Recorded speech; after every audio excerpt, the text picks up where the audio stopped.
नमस्कार दोस्तों, मैं हूं मनोज कुमार। आप देख रहे हैं बिग न्यूज़। बिग न्यूज़ की आज की खबरों में हम देखेंगे देश और दुनिया की ताज़ा तरीन 10 बड़ी खबरें। आइए देखते हैं आज की खबरों में हम क्या क्या जानेंगे। सबसे पहले, पालघर लिंचिंग मामले में गृह मंत्री अमित शाह ने महाराष्ट्र के सीएम उद्धव ठाकरे से की बात। आरोपियों को कड़ी कार्रवाई का सामना करना पड़ेगा। दूसरी बड़ी न्यूज़ है, डॉक्टरों और पुलिसकर्मियों के साथ अब तेजी से फैल रहा है कोरोना मीडिया कर्मियों में। अगली बड़ी न्यूज़ आज हम जानेंगे कि आम लोगों में कैसे इतनी तेजी से फैल रहा है कोरोना। क्या हम कम्युनिटी ट्रांसमिशन की ओर बढ़ रहे हैं? चौथी बड़ी खबर होगी जम्मू कश्मीर से। कैसे देखेंगे, जम्मू कश्मीर में एक पूरा गांव ही क्वारंटाइन कर दिया गया है। इसके बाद बड़ी खबर आ रही है, एफडीआई नियमों में भारत ने बदलाव किया है जिससे चीन को लगी है मिर्ची। देखेंगे चीन को क्यों लगी मिर्ची। बीमा कंपनियां अब कैशलेस इलाज के लिए दावों पर 2 घंटे में लेंगी निर्णय। जी हाँ, 2 घंटे में लेंगे निर्णय। इसी के साथ और आज की खबर में हम जानेंगे कि अमेरिका ने चीन को दी है बड़ी धमकी। चीन की बड़ी मुसीबत चीन के सामने आ गई है। इसके बाद हम जानेंगे अगली बड़ी खबर, चीन में कोरोना से हुई मौतों पर लेकर उठे बड़े सवाल। इसके बाद हम ये भी जानेंगे क्या है वुहान लैब की सच्चाई। आखिर चीन बार बार वुहान लैब को क्यों दुनिया से छिपाना चाहता है? क्या है वुहान लैब की सच्चाई? इसके बाद आज जानेंगे। अगली खबर हम जानेंगे कि सरकार ने हैंड सैनिटाइजर बनाने के लिए क्या उपाय किए हैं और कैसे इसको लेकर के पूरे देश में एक बवाल मच गया है। आइए देश दुनिया की बड़ी खबरों को विस्तार से जानने से पहले हमारे चैनल को आप लाइक, शेयर और सब्सक्राइब जरूर करें ताकि आपको बिग न्यूज़ से देश दुनिया की ताज़ा खबरें समय पर मिलती रहें। देश और दुनिया की ताज़ा खबरों को विस्तार से जानने से पहले आइए जानते हैं आज का कोरोना अपडेट। जी हाँ, कोरोना का संकट पूरी दुनिया में रुकने का नाम नहीं ले रहा है। पूरी दुनिया में अब तक 24,17,936 लोग कोरोना से संक्रमित हो चुके हैं, जिसमें से 1,66,000 से अधिक लोगों की जान चली गई है। वहीं 6,35,000 लोग कोरोना से अब तक ठीक भी हुए हैं। अगर यूरोप में देखें तो हम पूरे यूरोप में 10 लाख से अधिक लोग कोरोना से अब तक संक्रमित हो चुके हैं और वहीं 1 लाख से अधिक लोगों की जान चली गई है।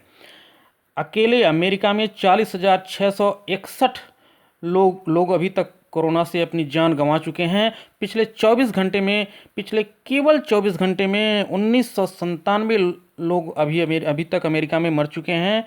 ब्रिटेन में इसी तरफ देखा जाए तो अब तक 16,060 लोग अपनी जान गंवा चुके हैं और पिछले 24 घंटे में 596 मौतें ब्रिटेन में हुई हैं। वहीं इटली में देखा जाए तो कोरोना संक्रमण का मामला अब तक 23,660 से ऊपर पहुंच चुका है, लेकिन शुक्र है कि यहाँ मौतों की संख्या में तेजी से कमी आ रही है। पिछले 24 घंटों में केवल 433 मौतें अभी तक यहाँ हुई है। अब आइए जानते हैं भारत का हाल। भारत में कोरोना संक्रमण के अब तक 17,656 मामले सामने आ चुके हैं, जिसमें से पिछले 24 घंटे में 1,540 मामले सामने आए हैं। वहीं अब तक 549 लोगों की जानें गई हैं। पिछले 24 घंटे में 40 लोगों की मृत्यु हुई है। वहीं बता दें कि आपको 2,842 कोरोना मरीज भारत में अब तक ठीक भी हो चुके हैं। भारत में अब तक जानते हैं अलग अलग शहरों में कोरोना के मामलों का आंकड़ा।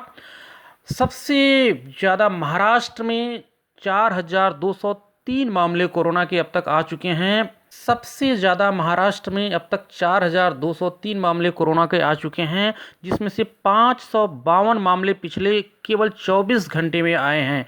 वहीं अब तक महाराष्ट्र में 223 लोगों की जान गई है और पिछले 24 घंटे में 12 लोगों की मृत्यु हुई है। वहीं दिल्ली का आंकड़ा देखते हैं, अब तक 2,003 लोगों को कोरोना संक्रमण पाया गया है और वहीं 45 लोगों की अभी तक मौत हुई है। गुजरात में देखें 1,851 संक्रमण के मामले और 69 अभी तक मौतें हुई हैं। मध्य प्रदेश में 1,458 मामले जहां संक्रमण के हैं, वहीं 74 मामले मौत के हैं। राजस्थान में वहीं 1,478 संक्रमण के मामले हैं जबकि 14 मौतें हुई हैं। तमिलनाडु में 1,477 मामले जबकि 15 मौतें हुई हैं। उत्तर प्रदेश में कुल 1176 संक्रमण के मामले आए हैं और 17 मौतें हुई हैं। वहीं तेलंगाना में 873 मामले सामने आए हैं, जबकि 21 मौतें हुई हैं। आंध्र प्रदेश में कुल 722 मामले संक्रमण के आए हैं, जबकि 20 मौतें हुई हैं। केरल में अब तक 402 संक्रमण के मामले आए हैं और केवल 3 मौतें हुई हैं। वहीं कर्नाटक में 395 संक्रमण के मामले और 16 मौतें। जम्मू कश्मीर में 350 संक्रमण के मामले और 5 मौतें अभी तक हुई हैं। तो ये थे अब तक के कोरोना के अपडेट। अब जानते हैं देश और दुनिया की अन्य बड़ी खबरें। जी हाँ, पालघर लिंचिंग मामले में गृह मंत्री अमित शाह ने महाराष्ट्र के सीएम उद्धव ठाकरे से फोन पर बात की है और हालात की समीक्षा की और सारी जानकारी ली है। महाराष्ट्र सरकार ने बताया है कि अब तक 110 आरोपियों को गिरफ्तार कर लिया गया है, जिसमें से 9 नाबालिग हैं और उन्हें बाल सुधार गृहों में भेज दिया गया है। इस पूरे मामले पर उच्च स्तरीय जांच हो रही है। साथ ही सरकार ने यह भी कहा है कि संतों की हत्या के मामले में सांप्रदायिक रंग देने की कोशिश न की जाए। आपको बता दें कि पिछले 16 अप्रैल को जूना अखाड़े से संबंधित 2 संतों की भीड़ ने पीट पीट करके हत्या कर दी। किसी अफवाह के कारण इन संतों को पीट पीट करके हत्या कर दी और वो भी पुलिस की मौजूदगी में। अब आइए जानते हैं अगली बड़ी खबर। अब पुलिस वालों और स्वास्थ्य कर्मियों के साथ साथ मीडिया कर्मियों में भी तेजी से कोरोना फैल रहा है। जी हाँ, मीडिया कर्मियों में भी अब तेजी से कोरोना फैल रहा है। पिछले 16 और 17 अप्रैल को मुंबई के आज़ाद मैदान में 171 मीडिया कर्मियों का कोरोना जांच किया गया था, जिसमें से 53 मीडिया कर्मी कोरोना पॉजिटिव पाए गए हैं। इस तरह से बड़ी खबर आ रही है कि अब तक केवल स्वास्थ्य कर्मियों में ही तेजी से कोरोना फैल रहा था, लेकिन अब मीडिया कर्मियों में भी तेजी से कोरोना फैल रहा है। वहीं जानते हैं अगली बड़ी खबर, आम लोगों में कैसे तेजी से अब फैल रहा है कोरोना।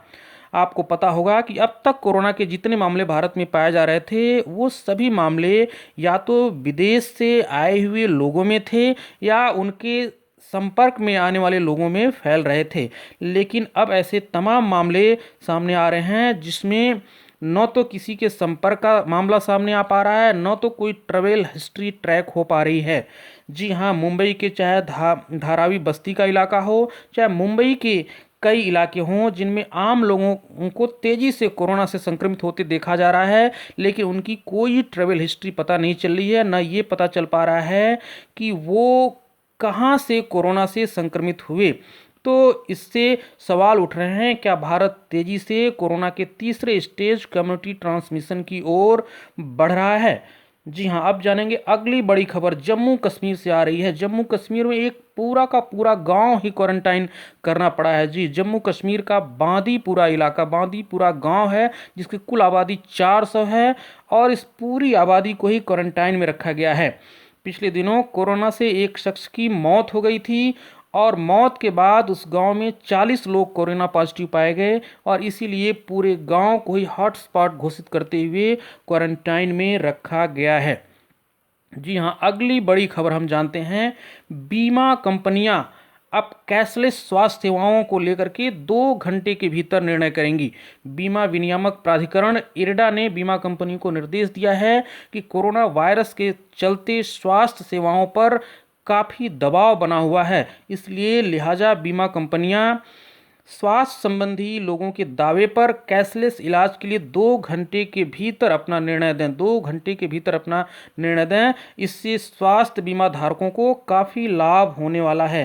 जी हाँ, अगली बड़ी खबर हम जानते हैं चीन से आ रही है। चीन ने एफडीआई में भारत द्वारा किए गए बदलावों पर काफ़ी नाराज़गी जताई है। चीन को बड़ी मिर्ची लगी है। आपको बता दें कि पिछले दिनों भारत ने अपने एफडीआई नियमों में कुछ बदलाव किए थे जिससे चीन को काफ़ी मिर्ची लगी है। चीनी दूतावास के प्रवक्ता जी रोंग ने बताया कि यह डब्ल्यूटीओ के नियमों के खिलाफ होगा।